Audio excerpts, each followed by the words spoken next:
want to thank you for tuning into My Moment with your boy Stay Humble. Today we're going to skip past the Be Imitators. We'll come back to that. But I want to talk to my fellow brothers and sisters that are in a bit of a bad situation. We can all make bad decisions at times. And as I'm reading through the book of Judges, I'm up on Samson. And I want you to see something that I found interesting today. And here's what it says. This is Judges chapter 16, verse 20. And it's interesting because you see, though Samson was a deliverer for Israel, Samson was he just continued to break his oath to God as a Nazirite, to be set apart for God's use. And so at the beginning of this chapter, he actually goes into a prostitute, and then after that he gets in with another woman. It says he loved this woman, Delilah. But check it out. So Delilah keeps asking him. She gets paid to ask, okay, how can we get rid of this guy? How can we bind Samson? We need you to find that out, and we'll give you some dough to find it out. So he keeps telling her, oh, well, it's this. You know, if you tie me with these bowstrings. So he goes to sleep. He wakes up in the morning. She tied him up with the bowstrings. It says, the Philistines are upon you. He just breaks out of them. So then he says, oh, well, you know, if you tie me with this new rope. She does the same thing. Now, obviously, this woman ain't got his best interest at hand. Men, I'm talking to you, and ladies too. You know, if that man doesn't love God more than they love you, you need to really re-examine that relationship. All right. So if this person is causing you to sin, and they don't have your best interest at hand, you need to pull out. All right. God first. That person could become an idol in your life. But check it out though. So he wakes up, same situation, busts out.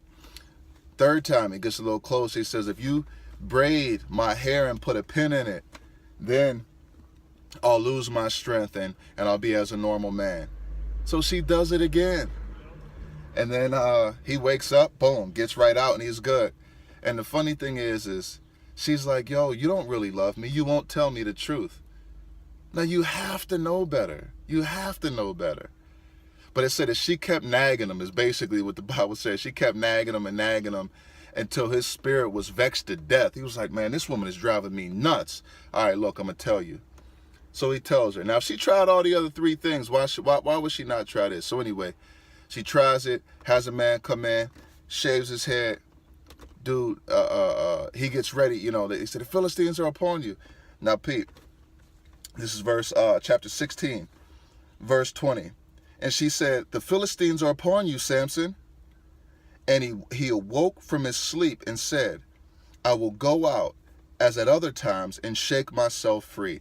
So here Samson says, all right, just like before, you know, I'm going to be that dude. I'm going to flex on these dudes. I mean, Samson snapped, yo. It said the Spirit of the Lord came upon him, and he grabbed a jawbone and killed 1,000 men with the jawbone of a donkey. If you haven't looked up the jawbone of a donkey to see what that looks like, look at that joint, yo. That is not the way you want to die, all right? So here's what it says here. He says, I'll get up like usual, and I'll shake myself free. But he did not know that the Lord had left him. He did not know that the Lord had left him. Check this out. As I was reading this commentary, it says, the Lord had left him, as R.C. Sproul. The Spirit of the Lord was not giving him strength. Listen to this. Listen to this. Believers, my friends. The Spirit of the Lord was not giving Samson strength. Okay? Listen.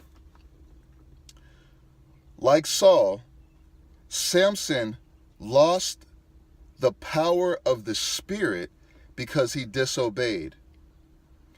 God was his power, not magic associated with his long hair. So Samson was not given power within himself that he was strong.